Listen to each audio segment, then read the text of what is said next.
We have some weird weather coming in. It's like 3 o'clock right now. It is hot, man. It is an oven outside. But there is a big storm coming in from the west. Like if you look the opposite direction here, you know, we got, well, I thought we did. We got some blue skies over there, and it's just gotten, feels like it's in the evening all of a sudden. And I have something really cool I want to show you. It's up here, but I'm just checking out the work for the day. My helper got the trailer loaded. This will be going out in the morning, and that looks good. We did some cleaning up and we brought this down in a pallet. This is just going to get stacked here. This is the row we're currently working on with the, this has all been made with the 405.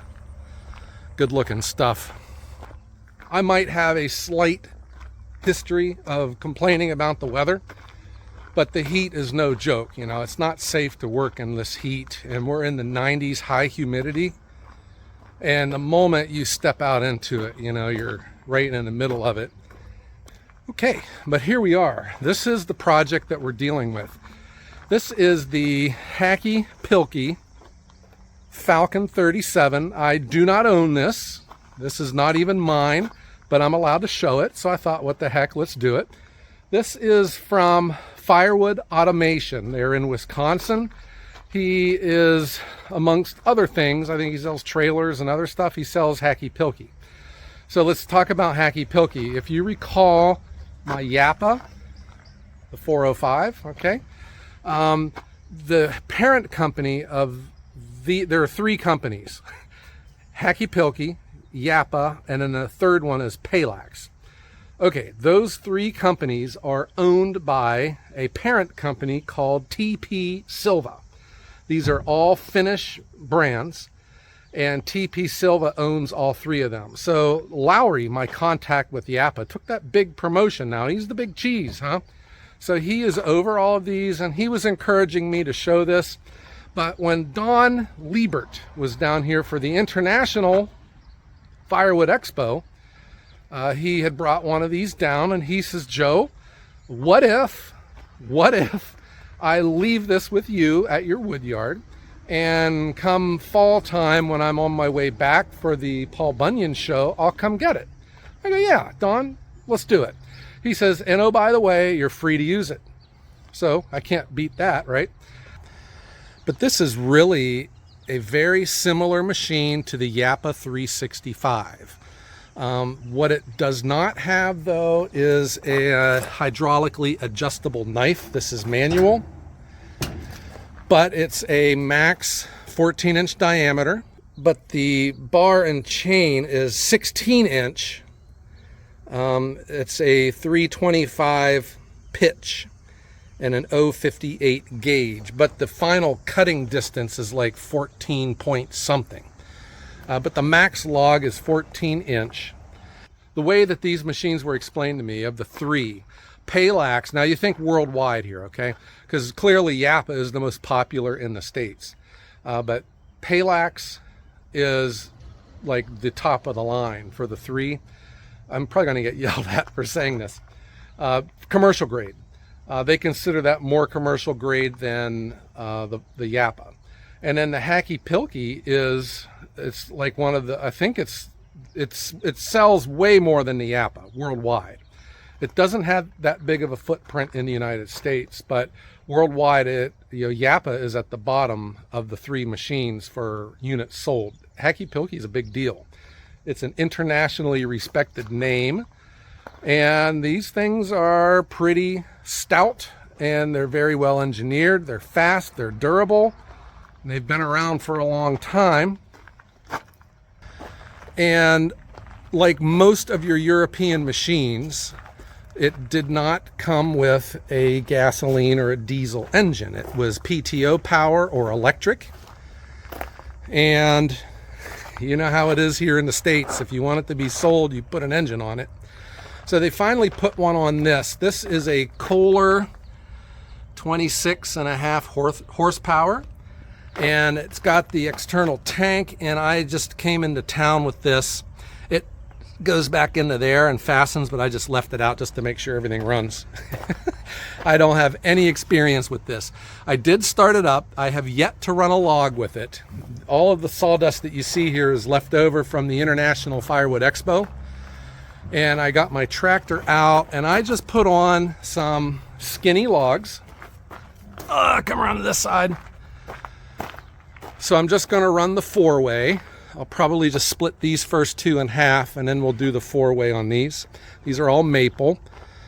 And this comes with a 4 and at least a 6-way. I have the 6-way. It's in the shed. I won't be putting it in today, but I guess those just slide in and out. No problems. The hold down is weighted. And I guess you can push down on it if you have a log that's bent. The obvious difference for me is this machine works left to right, and all of the Japas work from right to left. It has a, I don't know, what would you think that is? A 16-foot conveyor, and it is adjustable. You can slide it right and left. And what I've noticed right away is this has metal cleats on the belt, and I really like that. The Japa, I'll show you this over here. My Japa has these laminate blocks, and I got almost 300 hours on them, and some of them are starting to break. Like here, you know, the laminate's flaked off, and you can see where the screws have been run through it. This is what it's supposed to look like. So these are wooden, but that's something with the Hakkis that, I don't know, I kind of like it. You know, it's kind of a weird relationship. It's weird to me because I don't fully understand it. But they're the 3 companies. Some of these are even made in the same factory. They share some components. They work together, but they're also fierce competitors. You know, like the Japa, the perfect split is patented, and they won't let any of these other machines run it. Like their Palax has that laser beam adjustable knife, so it does it for you. It always hits the log right in the center. That's patented. None of these machines, you know, the Japa and the Hakki can't run it. And I think the Hakki has like a patented saw motor, and I don't know if this is it, but they have a patented saw motor. It's like really quick to adjust. Any other machines can't use it. So it's a pretty interesting relationship there. This comes with a live deck, and this is a smaller live deck, obviously, but guys, this is super heavy. I can't move this by hand. I gotta tug it with the tractor. It's got 2 in-feed rollers, and it is set up so that you make your overhang come down and rest onto here. So you don't set your, you know, the edge of the log right here because it would probably tip off. The 2 rollers are on this back side. So when you load your logs, you put the end of it over top of the in-feed.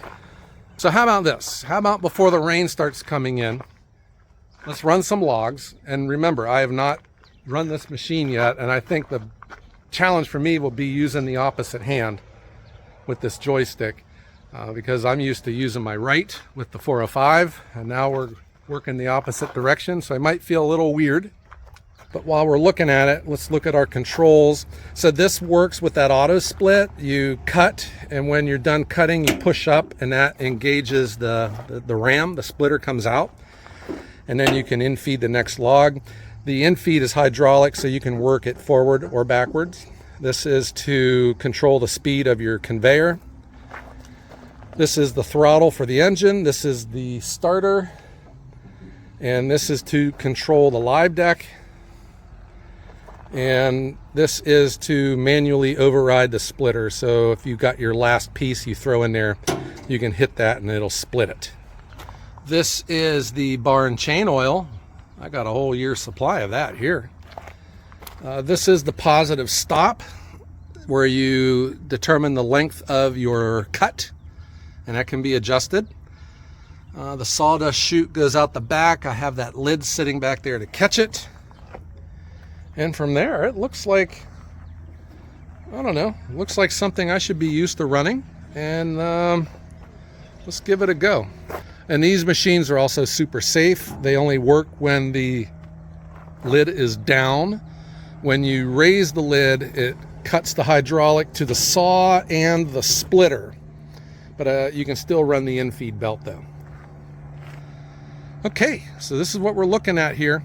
I'm going to point this in the general direction of my trailer. We'll run these logs and let's see how it goes, guys.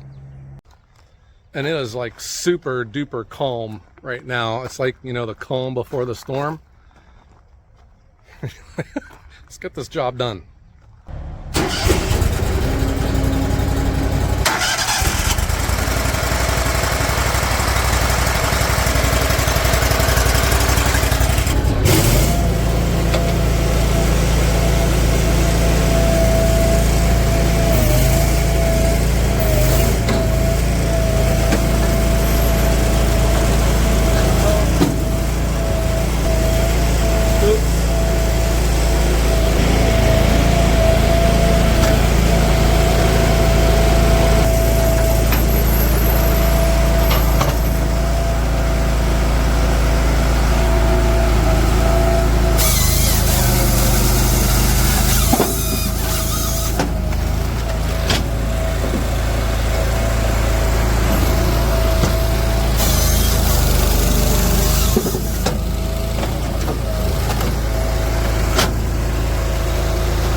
A little bit of a bigger log, and we're going to cut this, and then we'll adjust the knife so that it hits it in the center. We'll go 4-way on this.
So I'm going to adjust the knife a little bit better, make sure it's in the center. It's hard for me to judge.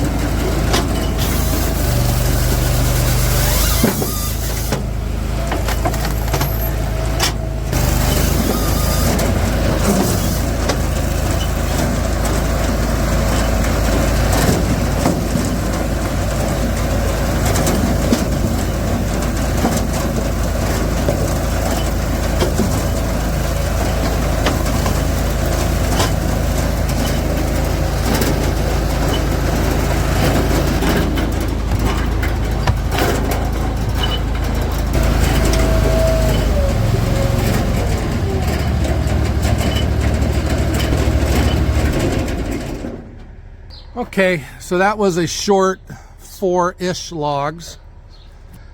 I just have a sense the splitting power is pretty good. These weren't real challenging logs. Man, you can't tell, but these logs, man, they just got a lot of heat coming out of them from this heat that we've been having here. So I am not used to running this. It's clunky to me because everything's backwards, you know, and then when you try something new, you forget to turn on the conveyor. You forget to lower the conveyor. I'm sure I'll have this figured out by October when Dawn comes to get it for the Paul Bunyan show. But there is something, it's going to be hard for me to explain, but there is a refined feeling about this. Kind of like, I don't know, you know how like some cars, the car door, when you slam it shut, just sounds good? The controls, everything on this machine feels like that to me. It feels refined. I don't know if there's another word for it. And I got to get used to this in-feed. This is really cool how this works, you know, it just feeds the one log at a time. But this here in the center, I got to get used to that. Like, you know how it is. You make one oopsie and then everything after that becomes easier. Okay. The in-feed's really fast. The in-feed's a lot faster than what I'm used to having. The one thing that got me though was I was in the middle of that split where the log kind of got in crooked. And the one way I'm used to stopping the machine is by picking the lid up.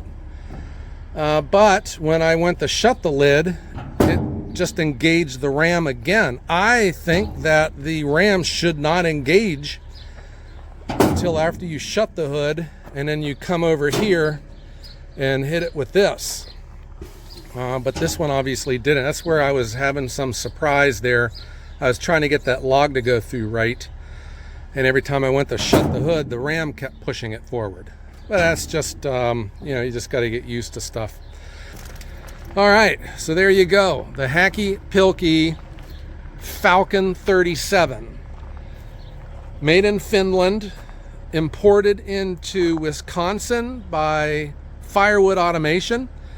And if you have an interest in this machine, because this machine is for sale, or any other Hakkipilke machine, I will leave the contact information for Firewood Automation, or you just Google it and ask for Don. Tell him you saw it on Ohio Woodburner. And you could be walking away with a world-class machine like this. All right, everyone, I hope you enjoyed this. And I'm just sweating. Gosh, is it hot out. And we're gonna pack up and get out of here before the storm comes. It is like dark, and it's afternoon time right now. That's how thick these clouds are getting here. All right, everyone, have a great day.